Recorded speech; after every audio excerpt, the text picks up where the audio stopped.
ഇപ്പം Instagram തുറന്നാലും reels തുറന്നാലും എവിടെ നോക്കിയാലും ഭക്തിമായി മാത്രം. എനിക്കെന്തോ ഈ മേക്ക് ഓവർ നല്ലോണം ഇഷ്ടമായി. നമ്മുടെ പൂജാ റൂമിലെ ഫോട്ടോസിലൊക്കെ കണ്ടിട്ടില്ല എല്ലാ ദൈവങ്ങൾക്കും ഇതുപോലെ വരച്ചു കൊടുത്തിട്ടുണ്ട്. അപ്പോൾ അത് കാണാൻ നല്ല ഭംഗി. അത് നമ്മുടെ ഫേസിൽ വരച്ച് കാണുമ്പോൾ നല്ല രസം. വരയ്ക്കുന്നതിന് മുമ്പ് കുറച്ച് മേക്കപ്പ് ഇട്ടിട്ട് വരയ്ക്കാമെന്ന് ചോദിച്ചു. ആദ്യം കുറച്ച് മോയ്സ്ചറൈസർ തേച്ച് പിന്നെ ലിപ് ബാം ഇട്ടു, പിന്നെ കുറച്ച് BB ക്രീം ഇട്ടു.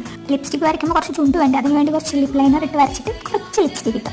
അത് കാണുമ്പോൾ കുറേ ഉള്ള വരണം, പക്ഷെ ഞാൻ കുറച്ച് ഇട്ടിട്ടുള്ളൂ. നമുക്കിനി മനോഹരമായ പിരികുമെന്ന് വരച്ചു കൊടുക്കാം. ഇനി പൊട്ടിടുക, വളയിടുക, മേക്കപ്പ് ഒക്കെ സെറ്റാക്കി. ഇനി നമുക്ക് മുടിയാണ് കിട്ടുന്നത്. മുടി നമുക്ക് എപ്പോഴും ഫ്രണ്ടിൽ കുറച്ച് ചെയ്തിടുന്നതിന് വേണ്ടിയിട്ട് കുറച്ച് പിരിച്ച് രണ്ട് സൈഡിൽ നിന്ന് എടുത്തിട്ട് സ്ലൈഡ് കുത്തി കൊടുക്കാം. മുല്ലപ്പ് സ്ലൈഡില്ല, അത് എടുത്ത് കുത്തിയത്. അതാകുമ്പോൾ കുറച്ചുകൂടെ നന്നായിട്ടുണ്ടാവും. ബാക്കിലെ മുടി വിരിച്ചിടുന്നതിനെക്കാട്ടും നല്ലത് ഒരു ബണ്ട് ഇട്ട് വെക്കണം. അപ്പോൾ നമ്മളെല്ലാം സെറ്റ് ആക്കിയിട്ടുണ്ട്. ഇനി നമുക്ക് വരയ്ക്കാൻ തുടങ്ങാൻ വേണ്ടിയിട്ട് നമുക്ക് ചന്ദനം എടുത്തിട്ടുണ്ട്. ചന്ദനം കൊണ്ട് വരയ്ക്കുന്ന ആദ്യം 2 സൈഡിലും 2 വര വരയ്ക്കുക. എന്നിട്ട് ഫ്രണ്ടിൽ ഒരു ആലില പോലെ വരച്ചു കൊടുക്കുക.